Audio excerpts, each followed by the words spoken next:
जय श्री राधा कृष्णा। कैसे हैं आप सब? आई होप आप सब अच्छे होंगे।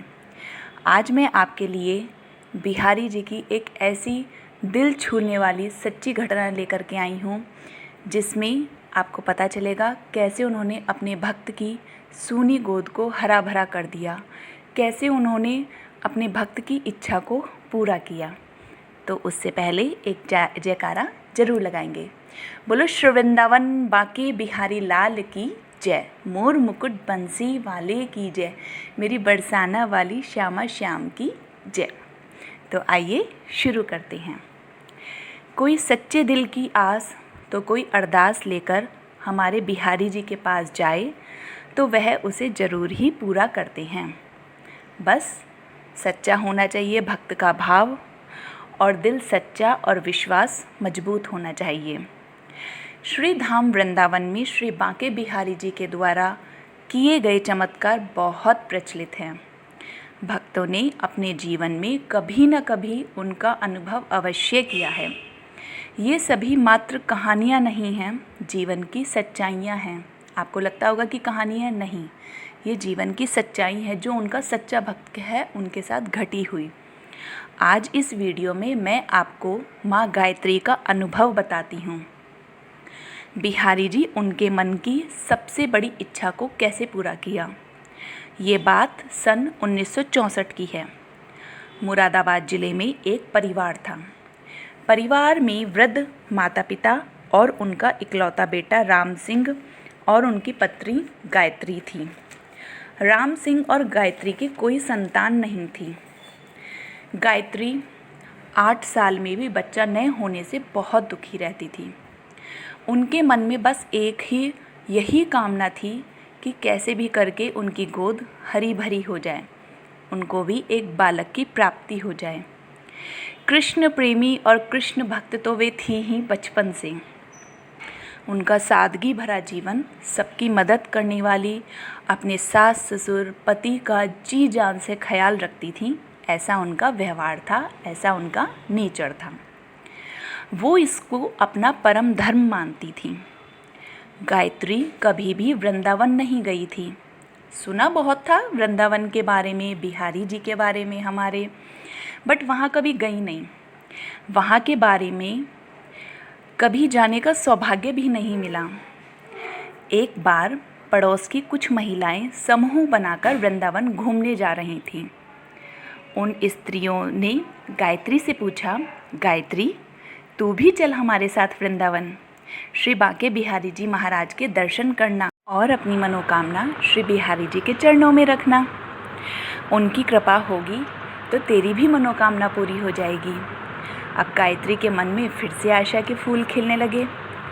अब वो सोचने लगी कि वृंदावन जाने को मिलेगा, बिहारी जी के दर्शन होंगे। तो ये बात सोचकर वो बहुत खुश हो रही थी। उसने जाने के लिए अपने पति से पूछा तो वो बोले, अरे पगली, दर्शन करने जाना है तो चली जा, पर संतान की आस रखकर मत जाना। कितने हकीम वैद्य को दिखाया, यहाँ तक कि शहर के डॉक्टरों से भी अच्छा इलाज चलवाया, लेकिन कुछ फ़र्क पड़ा? यज्ञ हवन पूजा पाठ सब तो करवा लिए, कई ज्योतिषों को भी दिखाया, पर अब संतान किस्मत में ही नहीं है, तो किसी चमत्कार की उम्मीद मत कर। ये बात सुनकर गायत्री फिर उदास हो गई। फिर उसके उदास चेहरे को देख उसके पति ने कहा, अच्छा उदास मत हो, जैसा तुम्हें ठीक लगे वैसा करो। अब गायत्री खुशी खुशी अन्य स्त्रियों के साथ अगले दिन वृंदावन के लिए चली गई। रास्ते में सभी खुशी से प्रेम से भजन कीर्तन करते हुए जा रहे थे।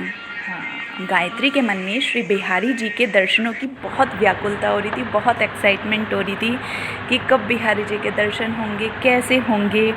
इस तरह से बिहारी जी के अब चलते चलते यात्रा कब पूरी हो गई पता ही नहीं चला। सभी ने यमुना जी को नाव से पार किया और केशी घाट पर स्नान किया। स्नान करने के बाद फिर सभी श्री बांके बिहारी जी के दर्शन के लिए मंदिर की ओर चल दिए।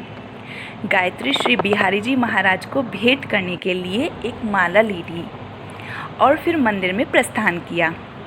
अंदर पहुंचते ही उसके मन को बहुत शांति मिली। देखा ऐसा वाकई होता है ना, जब हम बिहारी जी के दर्शन के लिए जाते हैं तो हमारे मन को बहुत शांति मिलती है। ऐसा लगता है जिसका इंतज़ार था, जिसकी तलाश थी, वो ख़त्म हो गई।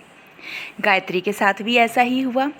वो बिहारी जी को देखते ही सब कुछ भूल गई, बस एकटक उन्हें निहारे ही जा रही थी, निहारे ही जा रही थी। जो कहने आई थी सब भूल गई, बस बिहारी जी में ही खो गई। तभी एक गोस्वामी जी उसके पास आए और बोले, ऊपर आ जाओ, अपने हाथ से माला बिहारी जी को आप खुद ही चढ़ा दो। लेकिन भीड़ बहुत ज़्यादा थी, इसलिए ऊपर नहीं जा सकी। उसने माला गोस्वामी जी के हाथों में ही सौंप दी। तो गोस्वामी जी माला को लेकर बिहारी जी को अर्पित करने के लिए चले गए। गायत्री जी तो बस बिहारी जी को प्रेम से निहारने लगी और बहुत देर तक निहारती ही रहीं। थोड़ी देर बाद स्वामी जी वहाँ आए तो देखा गायत्री रो रही है। उन्होंने गायत्री से पूछा, बिहारी जी के सामने आंसू क्यों भई? गायत्री ने अपना दुख छुपाया नहीं और कहा और बोली, स्वामी जी, मेरे कोई संतान नहीं है, बस यही मेरी सबसे बड़ी विडंबना है, बाकी सब तो ठीक है। बड़ी उम्मीद लेकर अपने गांव से यहाँ आई हूँ। अब गायत्री की बातों को सुनकर स्वामी जी ने कहा, बिहारी जी है ना, इसलिए चिंता की कोई बात नहीं है। मंदिर के पीछे गोबर के सतिये लगा दो, एकादशी का व्रत करो और आने वाली कार्तिक अष्टमी को राधा कुंड में स्नान करो। श्री बांके बिहारी जी महाराज तुम्हारी मनोकामना जरूर पूरी करेंगे। अब स्वामी जी गायत्री स्वामी जी को धन्यवाद दे करके वहीं खड़ी रहकर बिहारी जी के दर्शन काफ़ी देर तक किए।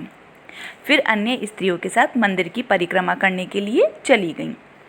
मंदिर के पीछे फिर गायत्री ने गाय के गोबर के सतिये रखे और अपनी मनोकामना बिहारी जी महाराज को कह दी। उसके बाद वह अपने घर लौट आई। उसने गोस्वामी जी के कहे अनुसार सब कुछ किया, एकादशी का व्रत भी किया और कार्तिक अष्टमी को राधा कुंड में स्नान भी किया। थोड़े समय के बाद एक रात उसे एक सपना आया और सपने में उसने देखा कि घर के आंगन में एक बहुत ही प्यारी सी छोटी सी कन्या टहल रही है। वो बहुत खुश हुई उसे देख कर के। सपना देखकर उसने वो सपना अपने पति को बताया। अब पति सुनकर ये बड़ा हैरान, बड़े सरप्राइज़ हुए। उन्होंने पति ने पूछा, क्या तुमने सच में ऐसा सपना देखा? तो गायत्री ने बोला, हाँ। फिर पति ने कहा, मैंने भी ऐसा सपना देखा कि हमारे घर के आंगन में एक छोटी सी कन्या हमारे घर में खेल रही है और उसकी पायल की आवाज़ें आ रही है। अब दोनों बड़े हैरान, बड़े सरप्राइज़ कि एक ही रात में उन दोनों को एक जैसा सपना कैसे आया। वास्तव में ये तो सरप्राइज़ वाली बात है ही, और बात वास्तव में सरप्राइज़ वाली है। अब दोनों खुश भी हो रहे थे कि इतनी प्यारी सी कन्या हमारे आंगन में खेल रही है। खैर, ये सपना उन्होंने किसी को नहीं बताया और इस घटना के कुछ समय बाद ही गायत्री ने गर्भ धारण किया और 9 महीने बाद उसके घर में एक सुंदर कन्या ने जन्म लिया। देखा, सपने ऐसे भी सच हो जाते हैं। दोनों खुशी में पागल हो रहे थे।